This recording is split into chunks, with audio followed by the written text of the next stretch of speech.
وبعد اللهم صل على محمد وعلى آل محمد كما صليت على إبراهيم وعلى آل إبراهيم إنك حميد مجيد اللهم بارك على محمد وعلى آل محمد كما باركت على إبراهيم وعلى آل إبراهيم إنك حميد مجيد رب اشرح لي صدري ويسر لي أمري واحلل عقدة من لساني يفقه قولي سبحانك لا علم لنا إلا ما علمتنا إنك أنت العليم الحكيم Bismillahirrahmanirrahim.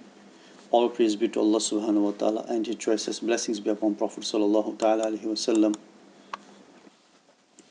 So, whenever we see any Muslim, and there's a hadith, Sayyiduna Abdullah ibn Abbas radiallahu anhuma, he was in his i'tikaf.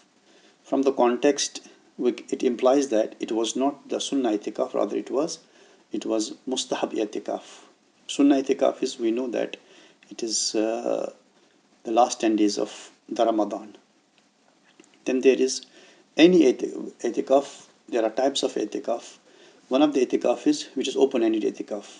If we enter the masjid, we make the intention, we make the niyyah that as long as I'm in the masjid, I'm in i'tikaf, a person will be given the reward of i'tikaf. And he was in his i'tikaf. A man came to see Abdullah ibn Abbas and he was worried. He seemed to be crossed. Sayyidina ibn Abbas asked him what caused him to be worried. He said he owes some money to a person and he's not able to repay now. So, and that person is one of the acquaintance of Sayyidina Abdullah bin Abbas. So Sayyidina Abdullah bin Abbas said to him, do you want me to intercede on your behalf? He said, yes, I have come for this purpose. If you could give me much more time for liquidation of this debt. Sayyidina Abdullah ibn Abbas, he left the i'tikaf. He said to him, come along with me.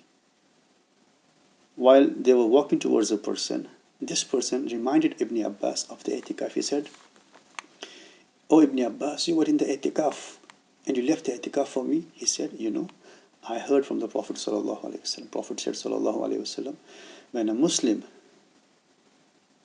comes out for his brother to remove any hardship from him,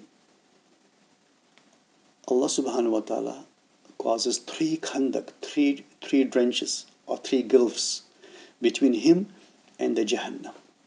And the span of one trench, span of one pit is between the earth and the heavens. Such three trenches or such three pits they are placed between a person and the Jahannam. So I came out for you, and I'm strongly hopeful that this my intercession for you, or I can remove this hardship from you, or I can help you to be saved from this difficulty. Allah subhanahu wa ta'ala will keep me away from the Jahannam as long as that of the three trenches. And once the span of one is the span between the earth and the heavens. So this mutual help or mutual assistance, this ta'awun, technically we call it ta'awun, this mutual help and assistance, is highly and much appreciated in Islam. So, and you should greet every Muslim and shake hands with them. Anas ibn Malik reported radiallahu anhu that Allah's Prophet, peace and blessings of Allah be upon him, said, when two Muslims meet and shake hands, Allah has pledged himself to hear their supplications to one another and forgive them before they disperse. Reported by Ahmad. So before they disperse, before they depart, before their departure, Allah subhanahu wa ta'ala forgive their sins.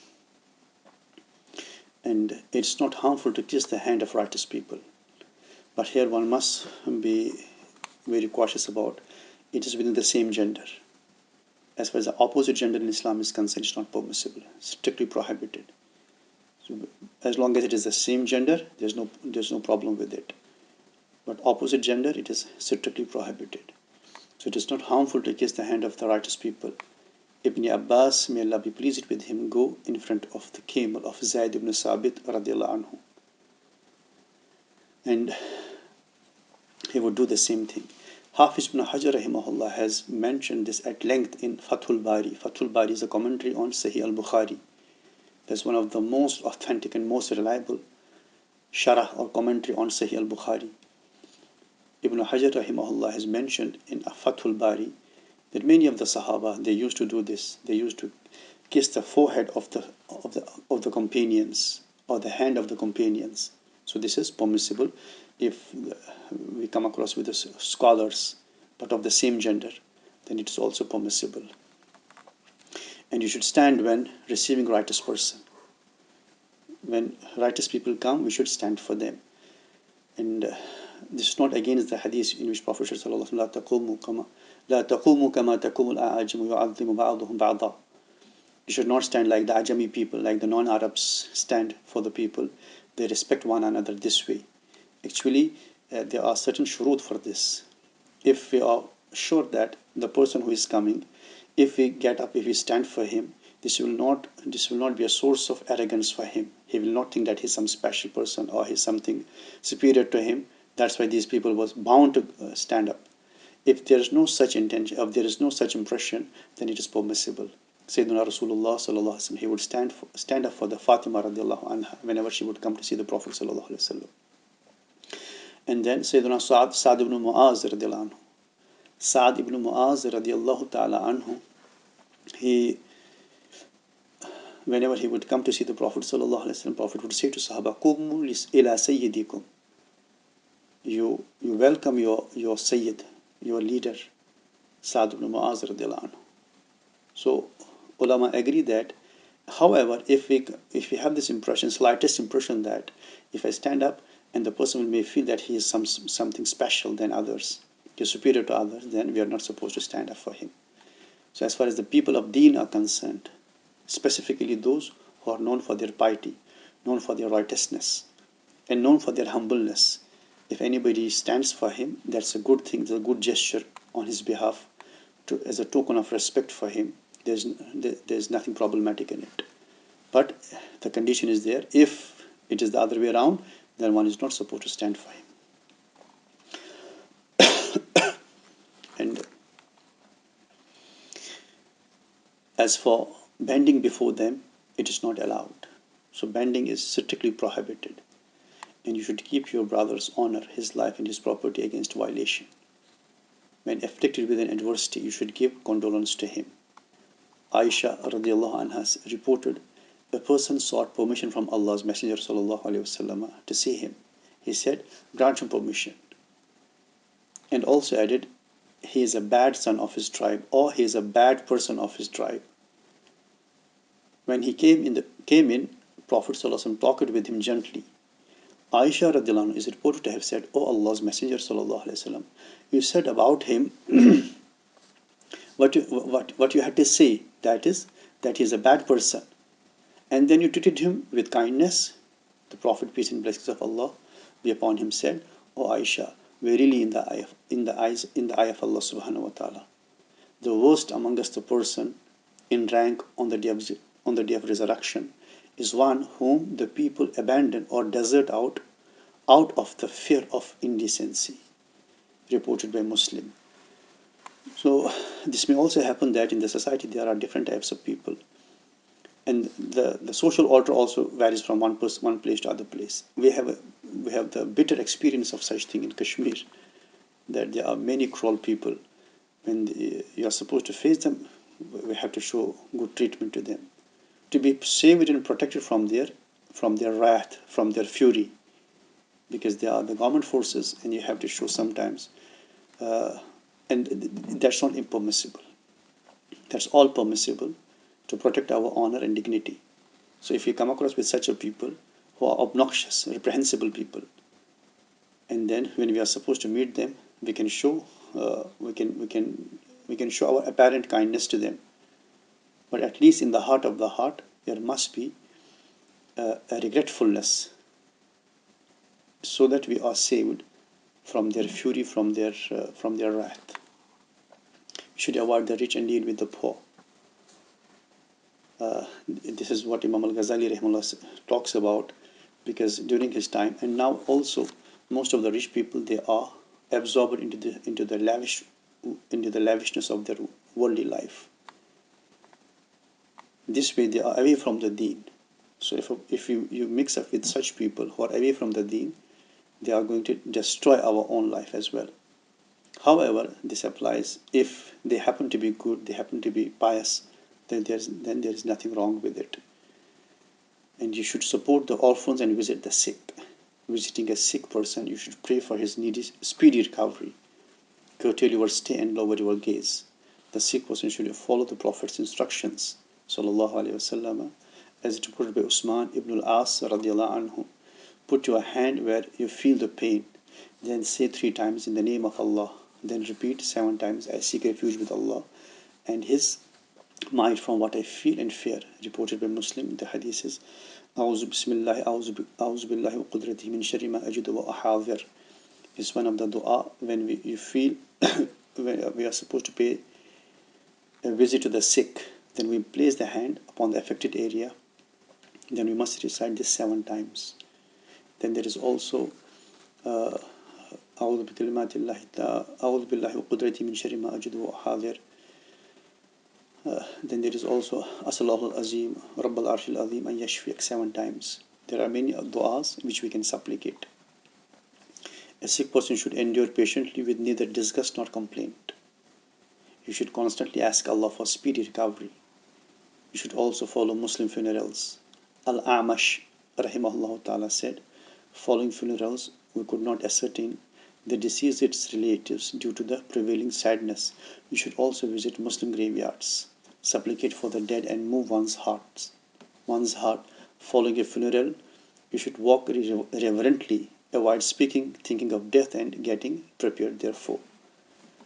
So this is one of the hadiths is Prophet sallallahu alaihi wasallam, "Kuntu nahaytukum an ziyaratil qubur fazuruha." I had forbidden you from paying a visit to the graveyards. Fazuruha, now you can pay the visits. فَإِنَّهَا تُذَكِّرُكُمُ الْآخِرَةِ, because it is going to remind you of the akhirah. وَتُزَحِّدُكُمْ فِي الدُّنْيَا, it is going to develop a zuhad in you from dunya. And another hadith says, أُذْكُرَ هَادِمَ اللَّذَّاتِ, you must remember always the destroyer of the tastes. يَعْنِي الْمَوْتِ, that is the death. So when we attend the funerals, we should always think that today I attend someone's, tomorrow my funeral will be attended by the people. Today I pay my condolences to others, tomorrow my family members will be paid the condolences on behalf of me. Therefore, we need to prepare for this day. And most of us are unaware about this day, that we are supposed to face it, whether we believe it or not, whether we think about it or not.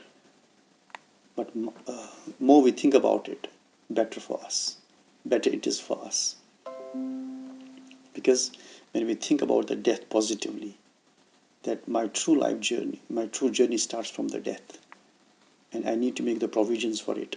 Zadus Safar, the provisions of the travel and journey, and that is only amal. This will help a person to a larger extent to mend his ways, to reform his ways. And a neighbor commands various rights more than those enjoyed due to Islam. He may have 3 rights because of his being a Muslim, a kin, and a neighbor at the same time. He may also command 2 due to his being a Muslim and a neighbor. Even an unbeliever enjoys the right of brotherhood. It should have been neighborhood. He enjoys the right of neighborhood. So we have to be kind enough towards the neighbors.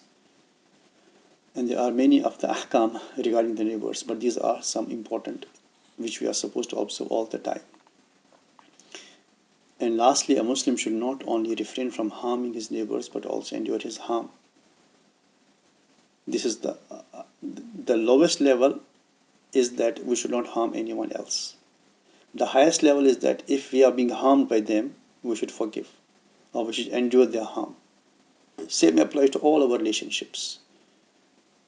The minimum level, actually there are 3 types of akhlaq. There's akhlaq hamida, akhlaq karima, and akhlaq azima. These are 3 levels of akhlaq. Akhlaq hamida is simply the praiseworthy akhlaq, the good akhlaq, that we treat the people with a good behavior, with good manners. We don't do anything wrong to them. We don't think wrong about them. We don't think negatively about them. So that is akhlaq hamida, praiseworthy akhlaq, praiseworthy morals. Then there are akhlaq karima. Akhlaq karima is the noble akhlaq, the noble ethics. And it is, we do something good to them, and instead they do wrong to us, and we bear their hardships. We bear their hardship, we don't say anything. Rather, we forgive. This is akhlaq hamida. This is akhlaq karima. And there is akhlaq azima. Allah subhanahu wa ta'ala says, addresses the Prophet sallallahu alaihi wasallam in the Quran, وَإِنَّكَ لَعَلَى خُلُقٍ عَظِيمٍ. Prophet did not, Allah subhanahu wa ta'ala did not say, وَإِنَّكَ لَعَلَى خُلُقٍ حَمِيدٍ وَإِنَّكَ لَعَلَى خُلُقٍ كَرِيمٍ. Rather, Allah subhanahu wa ta'ala said, وَإِنَّكَ لَعَلَى خُلُقٍ عَظِيمٍ. The greatest of the akhlaq, the best of all akhlaq. The top level of the akhlaq is akhlaq azima. وَإِنَّكَ لَعَلَى خُلُقٍ عَظِيمٍ. Indeed, you are having the best of, the greatest of all ethics and morals. And that is, the people would torture him, punish him, and he would make dua for them. Allahumma hdi qawmi fa innahum la ya'lamun. They would spit against him. They would throw dust against him. But on his part, he would make dua for them. Allahumma hdi qawmi fa innahum la ya'lamun. Oh Allah, you guide my people because they don't have the knowledge. Had they been blessed with the knowledge, what they are doing, they would not do it. They are doing this out of ignorance. And the story of, there are many stories about the Prophet ﷺ, the story of the Yahudi, the Jewish woman, the Yahudi woman who used to just cast upon the Prophet ﷺ, throw upon the Prophet ﷺ the internal organs of the camel, the intestines of the camel, and other foul and the bad smell organs. She would throw upon the Prophet ﷺ, and Prophet would not say anything, even he would not look up. So that is akhlaq azima. If we are blessed with the akhlaq hamida or akhlaq azima, it's wallahi enough for us. But we should try our top level best to increase our level, to have the higher akhlaq, to have the higher levels of akhlaq. Therefore, a Muslim should not only refrain from harming his neighbors, but also endure his harm. And that depicts and reflects the akhlaq of a person, the great akhlaq of a person. That is akhlaq azima. A neighbor should be treated and greeted gently. You should visit your sick neighbor, condolence him in times of adversity, and congratulate him in times of prosperity. You should overlook his errors. You should not peep into a neighbor's house. His honor should be preserved. So these are the things which we are supposed to observe about our neighbors, and we must be a good example for the neighbors. A good example for the neighbors.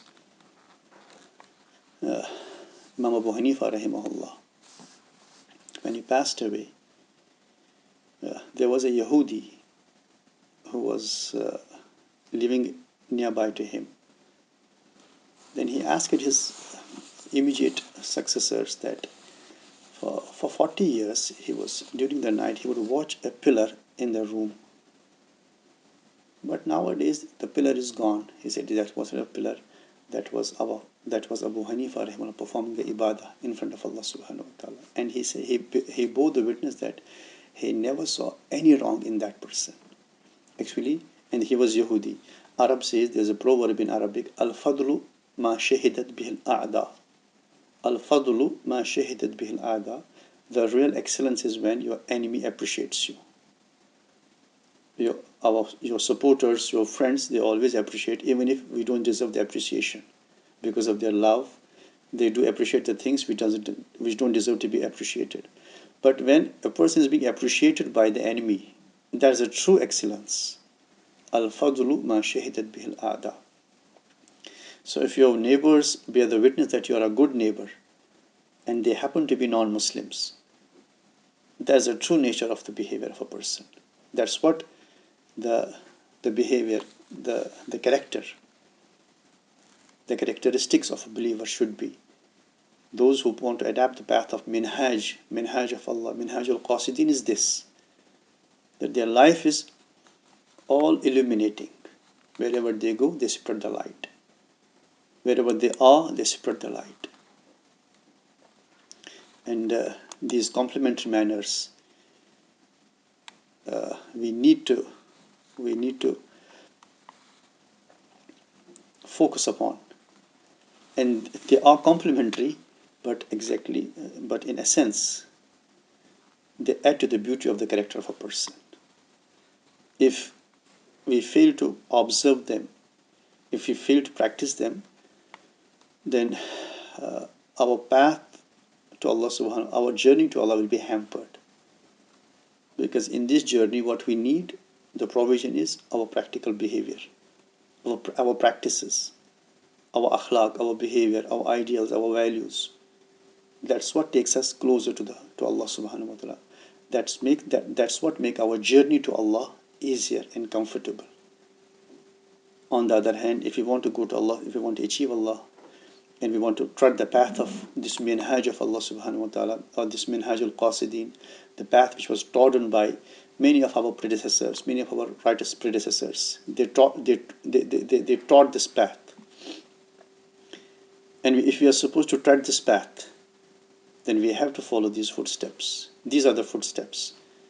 If we place our foot at these footsteps, then we will reach the destination. If we just try to avoid it, then we may find another direction, but not the direction of qasidin. So we ask Allah subhanahu wa ta'ala to make it easier for us to practice what we learn. Otherwise it will be all a burden against us on the day of judgment. So we ask Allah subhanahu wa ta'ala. However, one should not be depressed if we cannot practice it all in one go. Slowly we need to adopt these things into and we have to make it a part of our life. It should be we can say the primary nature, not the second nature. These etiquettes, these values, or these teachings, it should be our primary nature. But for some people, it may not take too much or too long to adopt or to practice these things, because it is all the blessing of Allah subhanahu wa ta'ala upon such people. But yet, people like me, it may take some time, that we may not be able to practice the all, but the path is now shown to us. It is evident to us, this is the path. So slowly we should try to follow this path. This minhaj, this path has to be followed slowly and steadily, but with regularity and punctuality. Because if we practice a little, but with regularity and punctuality, that is far better than the many things which we do now, but later on we give it up. So it must, as I said before, it must be the primary nature, not the second nature. It must be our primary nature to adopt all these characteristics and properties. We ask Allah subhanahu wa ta'ala to make it easiest for us to practice them, so that it becomes the part of our life. Ameen ya Rabbal Alameen. Subhanallah bihamdihi, subhanakallah wa bihamdik, ashhadu an la ilaha illa anta, astaghfiruka wa atubu ilayk. Subhana rabbika rabbil izzati amma yasifun, wa salamun alal mursalin, walhamdulillahi rabbil alameen. Wassalamu alaikum wa rahmatullahi ta'ala wa barakatuh.